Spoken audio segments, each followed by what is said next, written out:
del mundo indígena, de los mundos indígenas.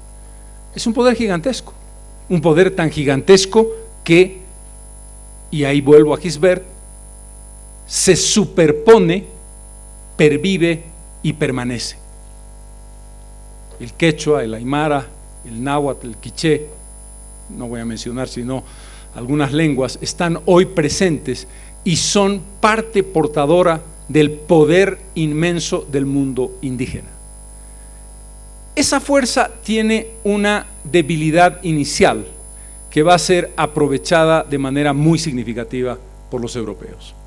Hay una diferencia cualitativa que le va a dar una ventaja en el largo plazo histórico a la lengua española, a la lengua castellana, que es por supuesto el soporte escrito. Dirán ustedes, y ahí está claro, que los códices son un ejemplo extraordinario de soporte escrito, y en términos plásticos y en términos artísticos y en términos creativos muchísimo más bello que el alfabeto que nosotros conocemos. Esos códices cuentan historias, esos códices reflejan un pensamiento, esos códices dejan un testimonio. Podríamos hablar en el caso andino de los quipus, está en proceso de investigación. Estamos en el paso de transición entre pensar que eran simplemente elementos numéricos para cálculos de carácter aritmético hasta la reelaboración del pensamiento de que pudieran representar también ideas en términos de lenguaje. Esto es algo que está en construcción, pero cualquiera de esos dos modelos tiene un problema. Tiene el problema de la celeridad, de la instantaneidad, de la posibilidad de transmitir rápidamente aquello que se está pensando a través de la palabra escrita. El castellano recibe una carta de 40 o 50 líneas o de 20 páginas o de 30 páginas y silenciosamente lee y entiende un mensaje que le ha sido transmitido a 4.000 kilómetros de distancia prácticamente en un instante. El problema de los códices es que su elaboración es extremadamente sofisticada, muy lenta y está reservada a unos pocos. Tiene carácter ritual, tiene que ver con el poder, tiene que ver con el sacerdocio. En el caso de la lengua castellana, por escrito, esta va a cualquiera. Observación obvia, la mayor parte de los europeos del siglo XVI y XVII eran analfabetos, cierto, pero a efectos de quienes controlaban el poder, fuera que tenían a alguien que leía por ellos o que leían directamente, les permitía la transmisión de ideas de una manera impresionantemente rápida e impresionantemente eficiente. El Imperio Español se construye sobre la palabra hablada, pero fundamentalmente sobre la palabra escrita. Si hay algún ejemplo que nos pueda ilustrar de ello, es sin duda Felipe II. No hay un rey en la historia de la humanidad del que se tenga registro quien haya tenido mayor obsesión por la palabra escrita. Felipe II gobernaba desde su gabinete escribiendo, apuntando, leyendo, corrigiendo personalmente punto por punto de aquellos elementos que le parecían significativos en los gigantescos ámbitos de su poder imperial. Esa palabra escrita va a transformar la relación del poder de los conquistadores sobre los conquistados. Ahí tenemos un elemento, si me permiten, voy a poner un par de ejemplos. El primero es la autoconciencia del Imperio Español sobre sí mismo, que tiene un referente retórico insólito, el requerimiento, y que tiene un debate que fue fundamental en la historia de la humanidad, el debate de Valladolid entre Bartolomé de las Casas y Juan Ginés de Sepúlveda. El requerimiento era un documento de carácter obligatorio para los conquistadores.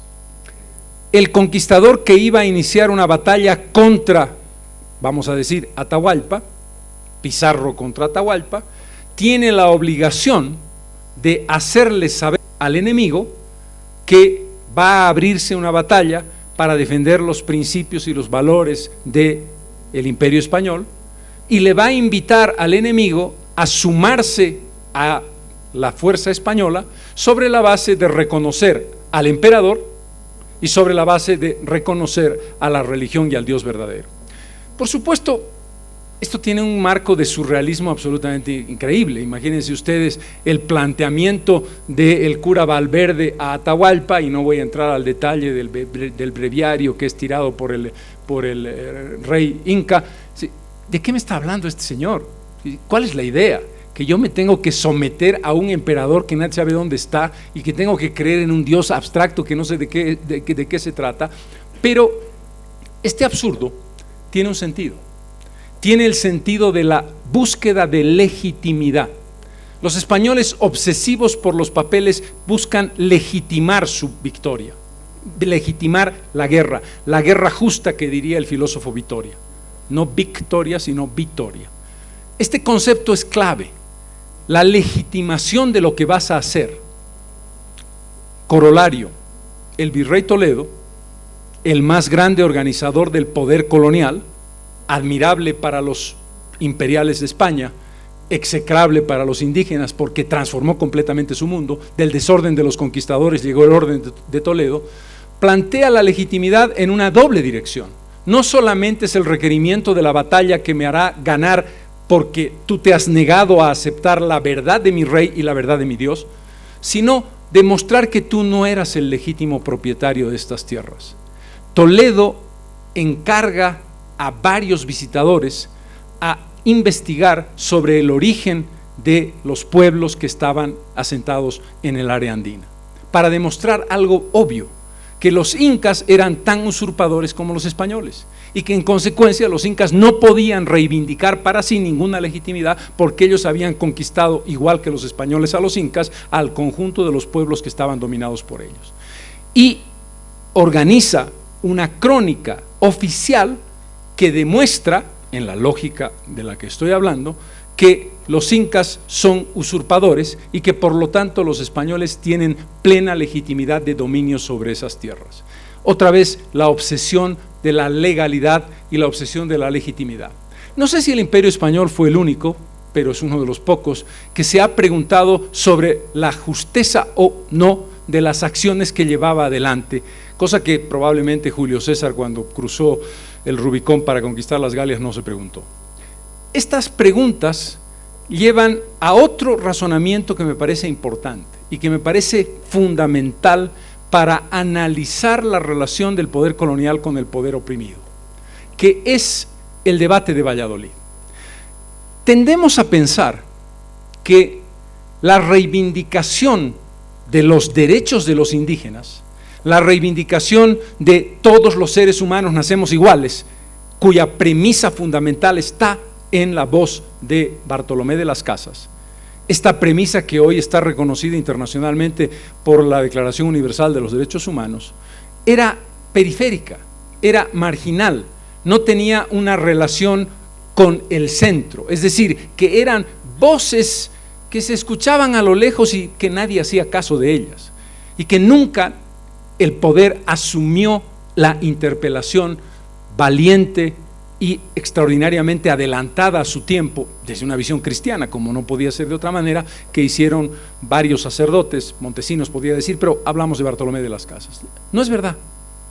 Bartolomé de las Casas no solamente fue obispo de Chiapas, una región que es muy cara a uno de los temas que usted ha tocado en su intervención. Bartolomé de las Casas se encontró antes con el emperador que el conquistador Hernán Cortés. Bartolomé de las Casas influyó más sobre el emperador que Hernán Cortés. Estoy hablando de los antagónicos, estoy hablando del contrapunto de los dos personajes más emblemáticos desde la perspectiva española que tienen que ver con la conquista de México. Uno pensaría lo contrario, uno pensaría que Cortés tenía más llegada al emperador que Bartolomé de las Casas. Bartolomé de las Casas forzó al imperio a cambiar las leyes de Burgos de 1516, cambiadas por las leyes de 1542, las leyes de Fernando, cambiadas por Carlos su hijo. Este concepto tiene que ver con algo muy importante.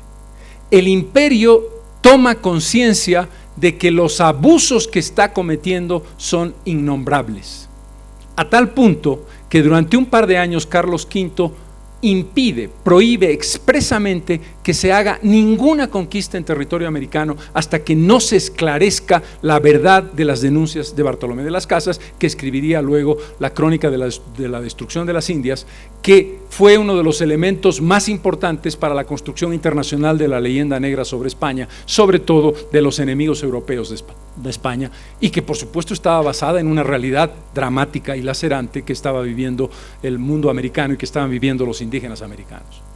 El debate de Valladolid es un debate en el centro del imperio. La posición de Ginés de Sepúlveda, que dice que los indígenas no pueden ser considerados iguales a los españoles, la discusión sobre si los indígenas tenían alma o no la tenían, es una discusión absurda en la mirada de Bartolomé de las Casas. La diferencia entre uno y otro es muy simple. Bartolomé de las Casas había estado en América. ¿Cómo podía alguien que había estado en Tenochtitlan o que había estado en Cusco pensar que los indígenas no tenían alma o que eran inferiores? Sepúlveda estaba hablando en puro concepto teórico sobre la idea de la legitimidad de la esclavitud, de quienes nacieron para ser esclavos y para ser amos, de la visión aristotélica, pero nunca había estado en América. Lo que a mí me importa aquí es establecer que el imperio toma conciencia desde el centro de que hay un conjunto de irregularidades y de injusticias que permiten explicar el contenido de las leyes de Indias de 1542 y todo el capítulo destinado específicamente a los indígenas, con una lógica por supuesto paternalista y protectiva, pero que desde el punto de vista teórico es muy importante e interesante para evaluar la relación centro-periferia a la que estamos acostumbrados. Sigo con algo que me parece clave. La mirada de Colón, relatada por Todorov, lo que he hecho es reflejar el texto de Todorov, es superada por una realidad objetiva. ¿Cuál es esa realidad objetiva?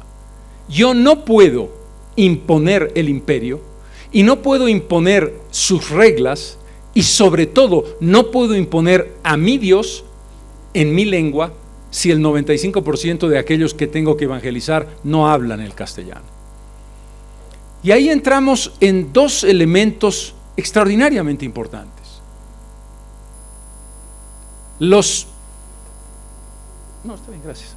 Quienes han preservado las lenguas nativas y quienes han transformado la lengua hablada en lengua escrita han sido fundamentalmente misioneros, fundamentalmente sacerdotes. Las primeras traducciones, pongo la obvia, Bertonio de la Aymara, tienen que ver con un objetivo de penetración ideológica, en este caso religiosa. Esa construcción, la construcción del dominio a partir de la lengua, irónicamente, paradójicamente, fortalece y salva la lengua del oprimido. ¿Esto quiere decir que los sacerdotes salvaron la lengua del oprimido? Obviamente no. Obviamente hay una presencia masiva y hay una imposibilidad de dominar a través de la lengua como la que originalmente tenía el Imperio Español. Pero el tránsito de la lengua hablada a la lengua escrita es fundamental en ese proceso de construcción de poder imperial y de superposición más que de mezcla. El otro aspecto complementario a este tiene que ver con cómo hemos recogido la experiencia histórica, cultural, económica, social, etcétera, etcétera, etcétera, del mundo prehispánico. En un altísimo porcentaje gracias a los cronistas españoles. Los cronistas han escrito probablemente una cantidad de testimonios que no tiene comparación con ninguno de los otros imperios anteriores al Imperio Español y difícilmente comparable con los otros grandes imperios de los siglos XIX, fundamentalmente XVIII y XIX. ¿Qué es lo interesante de los cronistas?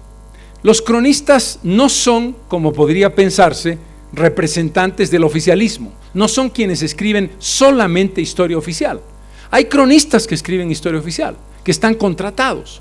La crónica de la verdadera historia de la conquista de Nuevo México de Bernal Díaz del Castillo, de Nueva España, perdón, no de Nuevo México, de Nueva España, de Bernal Díaz del Castillo, es una crónica escrita por un soldado. No es una crónica encargada por Hernán Cortés ni por Carlos V.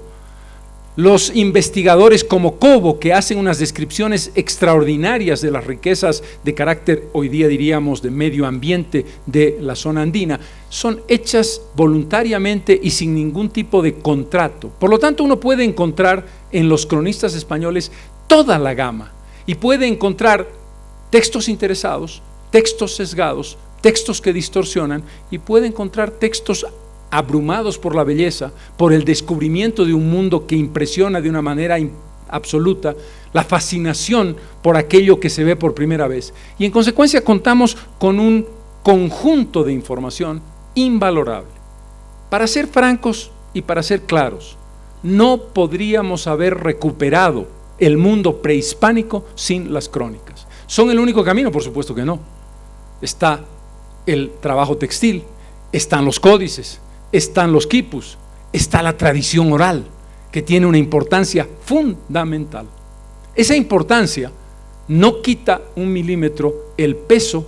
Si ustedes analizan los textos clásicos de investigación, análisis, valoración, crítica del mundo colonial y del mundo prehispánico, las referencias bibliográficas a los cronistas son abrumadoras.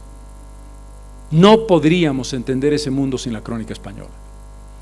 Y un último elemento y consecuencia extraordinaria. Es difícil encontrar, voy a hablar solamente por el caso de Bolivia, una sociedad, la indígena, más dependiente del papel para la legitimidad de aquello que tiene. Es el papel escrito el que define un título de propiedad. Es el papel escrito el que define tu poder. Para ponerlo de manera anecdótica, a mayor número de sellos, mayor legitimidad. Tú vas a un sindicato y necesitas el sello de A, B, C, D, E, F, G y H, y tú tienes una hoja de papel, la mitad de la hoja está saturada de sellos y la otra está con texto. ¿A través de qué mecanismo los apoderados indígenas, que habían sido los caciques mediadores con el poder colonial, hacen los reclamos de los territorios indígenas usurpados en la República y en la colonia? A partir de documentos escritos. En el mundo andino, si tú no tienes un papel que te respalde, no voy a hablar por supuesto de la burocracia de nuestro carnet o nuestra cédula de identidad, si no tienes un papel que te respalde, no eres nadie, no existes, no tienes valor de legitimidad. El papel, el sello y la firma tienen una fetichización impuesta por el poder colonial, asumida como propia por la realidad indígena. Hoy día no podríamos entender los entramados de nuestra legitimidad o ilegitimidad como personas, como propietarios, como A, B o C, si no estamos ligados y vinculados fuertemente al papel. ¿Eso qué quiere decir? Quiere decir que el tránsito de la historia estableció una vinculación indisoluble entre mundo andino, mundo mesoamericano y mundo europeo. Y que hoy es difícil que podamos encontrar respuestas que nos permitan cortar a cuchillo, dirán ustedes, otra obviedad, otra verdad de perogrullo. No lo sería tanto o no lo es tanto si no estuviéramos enmarcados y encharcados en una discusión que podría parecer absurda, pero que no lo es. La reivindicación de que no somos Occidente. Y vuelvo sobre la premisa original, Colón y el otro. ¿Quién es el otro? ¿Quién soy yo? Yo soy también el otro y en consecuencia formo parte de una entidad total. Soy periferia y soy centro. El extremo occidente, dice algún pensador europeo, para referirse a América Latina. Puede ser, quién lo sabe. Yo no calificaría el término extremo porque la mirada es desde el centro entre comillas, de Europa. Ubiquémonos en cualquier punto del espacio de la geografía mental, espiritual, física, y ubicémonos como parte superpuesta entre Occidente y mundo andino, mundo indígena, mundo mesoamericano, para hacer las referencias de las que hablo. Paso para terminar a hacer referencia al tema de la imagen. Ponía el ejemplo y dije que iba a volver sobre ello, vuelvo sobre ello, de los cuadros de Carabuco y la imaginería ideológica. Esto es muy importante.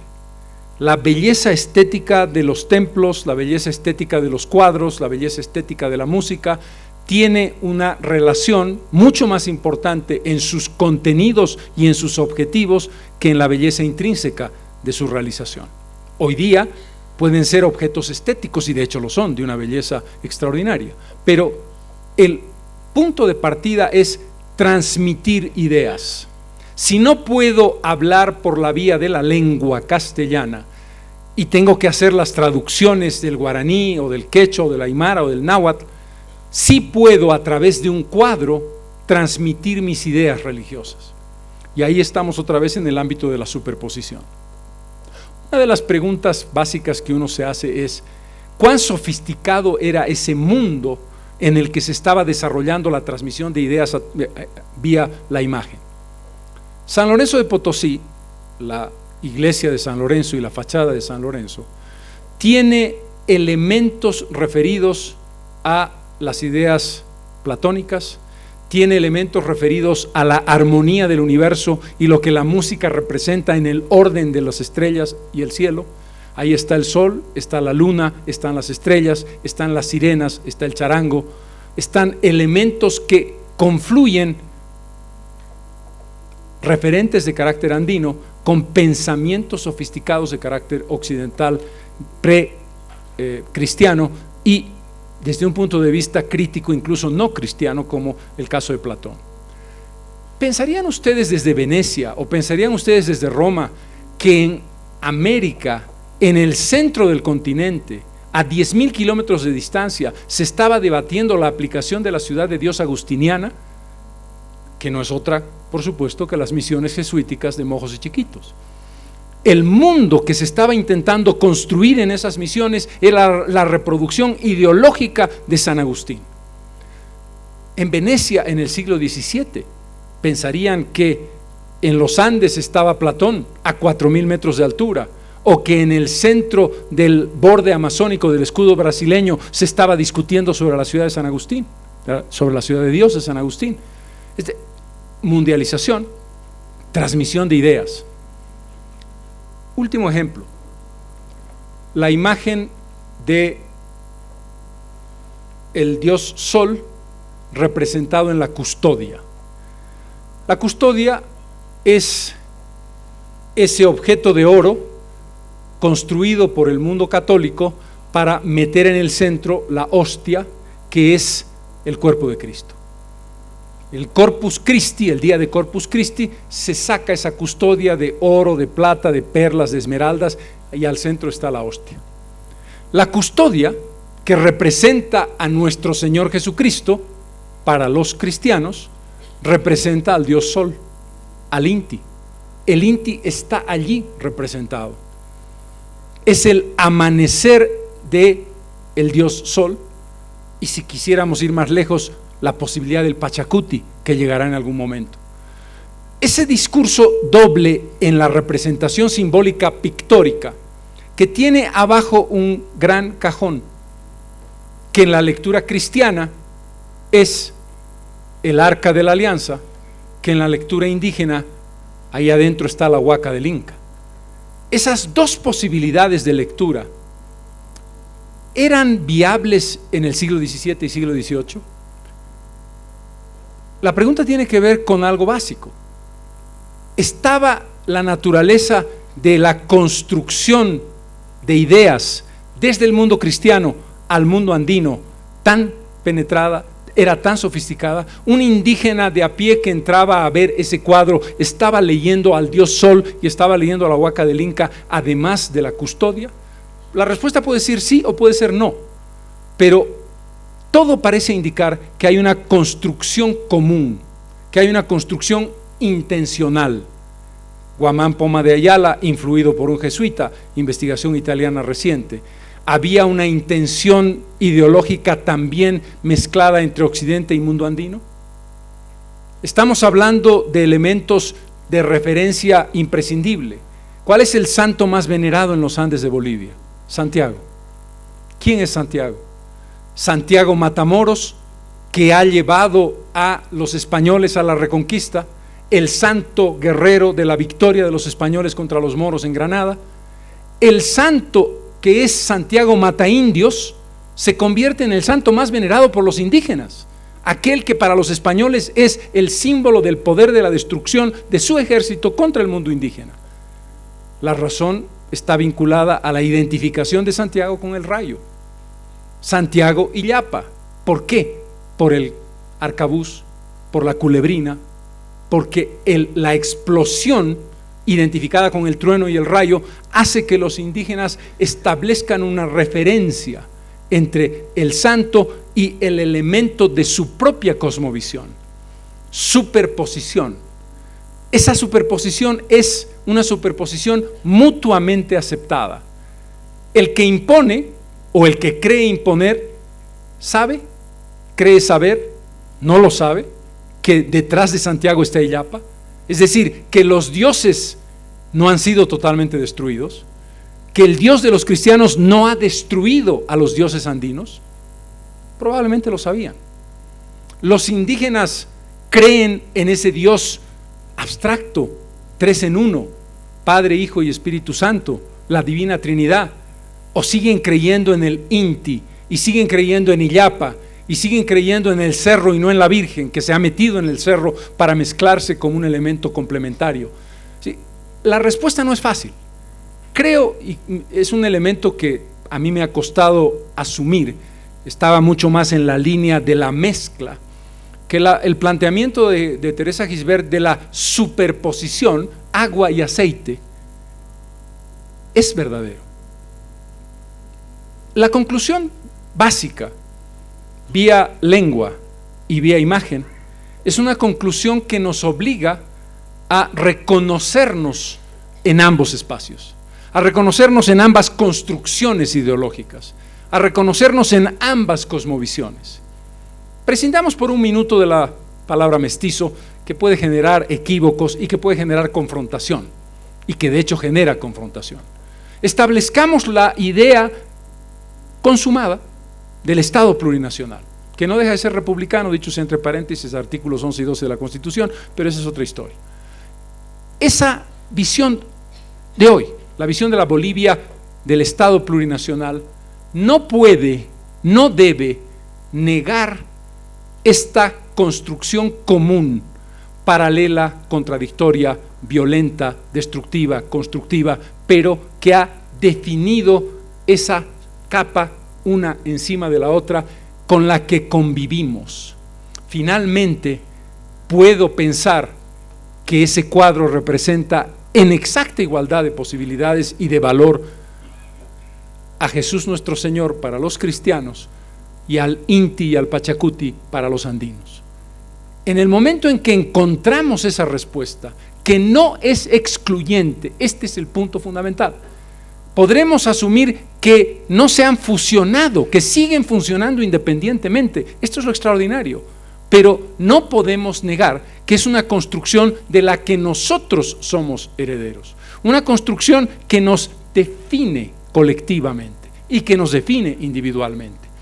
Tendremos más o menos valores occidentales en nuestra construcción mental y espiritual, o más o menos valores andinos en nuestra construcción individual y colectiva. Lo que importa es que como sociedades hemos construido una totalidad que todavía sigue siendo una suma no fusionada de partes y que probablemente no requiera una fusión como elemento ideal, como construcción definitiva, como objetivo al que debemos llegar. Combinamos, convivimos, cohabitamos, son partes de un todo, pero no son partes integrales de un todo, son partes componentes de un todo. Termino. La idea de lo colonial y la idea de la descolonización debe plantearse en esta mirada sobre nosotros mismos, que en mi opinión nos incorpora en igualdad de condiciones con un mundo andino o mesoamericano y con un mundo occidental. Y si a mí me preguntaran si soy occidente, les respondería que sí. Y si me preguntaran si soy andino, les respondería que sí. Y les respondería que soy una parte andino y una parte occidental. Y le respondería que hay una superposición, no una mezcla en la lógica de tesis, antítesis y síntesis, y probablemente esa sea una lectura precisamente no occidental de la realidad a la que nos debemos adscribir. Muchas gracias.